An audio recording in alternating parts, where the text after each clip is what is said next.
Hörmətli izləyicilər, kanala abunə olub like etməyi unutmayın. Günün xəbərləri təqdim edir.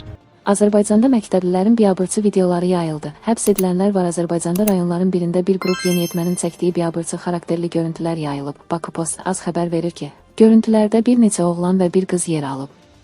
Qızın məktəbli formasında olduğu da diqqəti cəlb edir. Qeyd edək ki, onların bu görüntüsü WhatsApp qruplarında paylaşılıb. Əldə etdiyimiz məlumata görə hazırda məsələ ilə bağlı hüquq mühafizə orqanları tərəfindən araşdırma aparılır.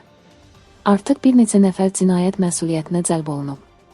Aidiyyatı rayonun polis idarəsində istintaq hərəkətləri davam etdirilir. Qeyd edək ki, bu cür materialların, xüsusilə də azyaşlıların iştirakı ehtimalı olduqda paylaşılması və ötürülməsi Azərbaycan qanunvericiliyinə əsasən ağır cinayət məsuliyyəti yaradır. Baş verənlər bir daha göstərir ki, valideynlər və müəllimlər arasında rəqəmsal təhlükəsizlik, şəxsi məlumatların qorunması və etik davranış barədə maarifləndirmə işləri aparılmasına ehtiyac var.